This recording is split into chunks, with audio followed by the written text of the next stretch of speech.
The smell came before the trucks did. Marla Doucet was 54 years old, standing in a gravel lot behind her 3-acre plot outside Apalachicola, Florida, wearing a stained canvas apron and rubber boots that had gone from white to the color of wet sand sometime around 2019. She was turning a compost row with a flat spade, and the smell, brine, low tide, something faintly sweet underneath, rolled off 2 tons of discarded oyster and clam shells the fish market down the road gave her every week for free, because nobody else wanted them. People underestimated her for a lot of reasons. She was a woman working alone. She was quiet. She didn't have a truck with a company name on the door. What she had was 3 acres that had belonged to her grandfather since 1958, a leaning tin-roofed shed he built with salvaged lumber, and a water-stained composition notebook he'd kept for 40 years, recording rainfall, soil color, and what he called the shell years, seasons when oyster harvests were so heavy the shell piles outside the cannery grew taller than a man. He'd died 11 months earlier, at 89, and the notebook was the only thing of his she kept on her at all times, tucked into the apron's front pocket.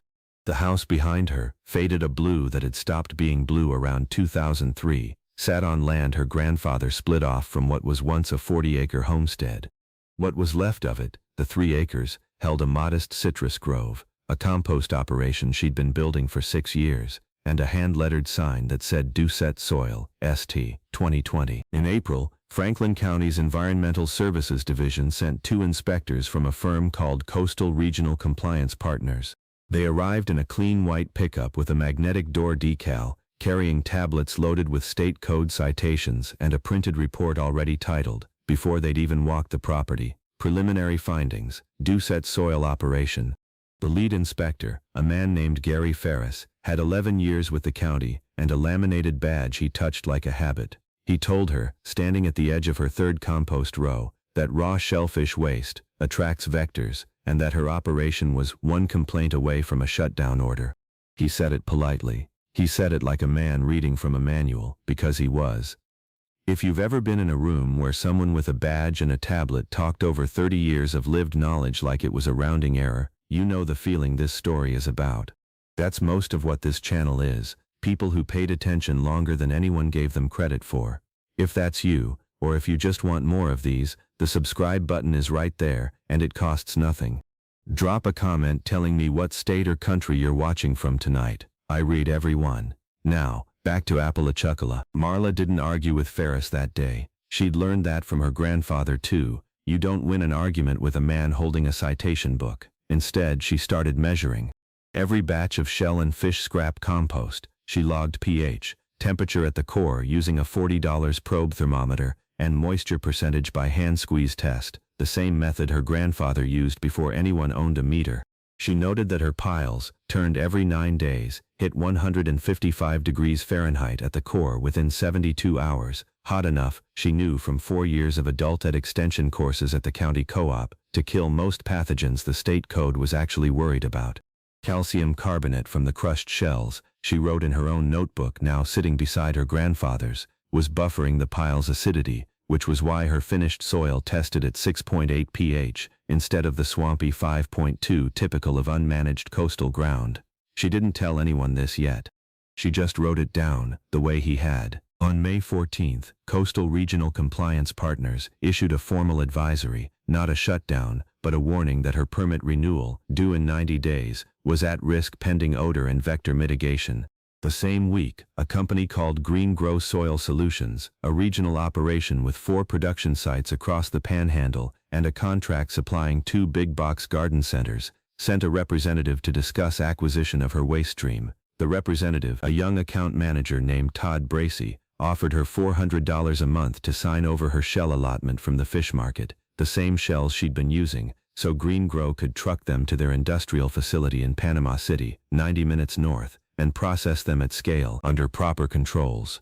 When she said she'd rather keep doing it herself, he smiled and said, "That's fine, Miss Doucet, but 3 acres isn't a scale the county's going to keep tolerating forever." Nothing happened right away. That was the part nobody tells you about these stories. The wrongness doesn't arrive all at once, it arrives in installments.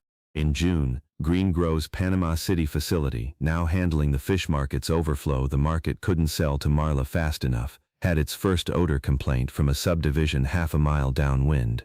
In July, the county fined Greengrow $2,200 for exceeding permitted stockpile volume. By August, a resident filed a report that runoff from Greengrow's uncovered shell piles, stored on asphalt, not on graded, absorbent ground like Marla's rows, had turned a drainage ditch a milky gray-white, and a water sample came back, showing elevated total dissolved solids, and a spike in fecal coliform nobody could explain, since Greengrow's process ran cooler and faster than Marla's, turned every 3 days instead of 9, chasing throughput instead of temperature.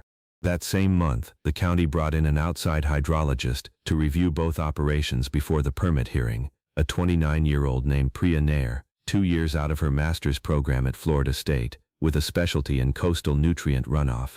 She walked Marla's rows first, out of procedural order, because it was closer to where she'd parked. She asked about temperature logs. Marla handed her the notebook, hers, not her grandfather's, 11 months of daily readings in blue ballpoint. Nair went quiet reading it. She told Marla later that most operations she inspected didn't keep core temperature data at all, let alone daily. She took her own readings, matched them within 2 degrees of Marla's logs, and ran a soil sample that confirmed the pH buffering Marla had already written down in March.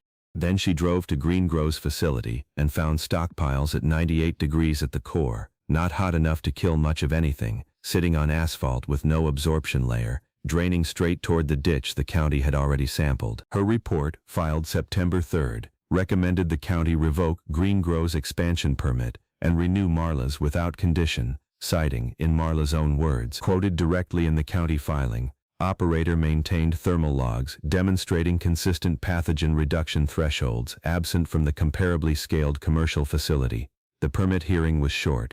Gary Ferris, the same inspector who'd stood at her compost row in April talking about vectors, was there representing the county's original advisory. When the board asked him directly whether he'd reviewed Marla's temperature logs before issuing that advisory, he said no, he hadn't known she kept any. Then he said, quietly to her, not to the board, "We should have asked before we assumed, that was all. No apology tour, no press release. Just a man admitting he'd skipped a step."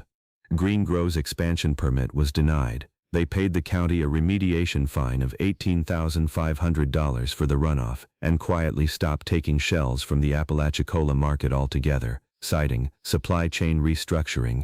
The fish market went back to giving all of it to Marla, 2 tons some weeks, more during oyster season, and by the following spring, her 3 acres were producing enough finished compost that she signed her first wholesale account with a plant nursery in Tallahassee, then 2 more by the fall. 2 years later, Doucet Soil supplies compost to 11 nurseries and garden centers across 3 counties, still hand-turned, still measured with the same $40 thermometer, though she's added 2 more now, 1 for each row. She hasn't hired anyone, she doesn't want to. Franklin County's environmental office, under new leadership after Ferris retired, now uses her thermal log method as a recommended template for small operators seeking permits, they call it, without much ceremony, the Doucet standard. She still keeps her grandfather's notebook in her apron pocket, the pages soft now, the ink faded to brown. She's never once needed it to prove anything, she just doesn't like working without it nearby. The smell still comes before the trucks do. The market's flatbed, twice a week, dumping shells she'll spend 9 days turning into something the ground can use. It wasn't waste, it was misread.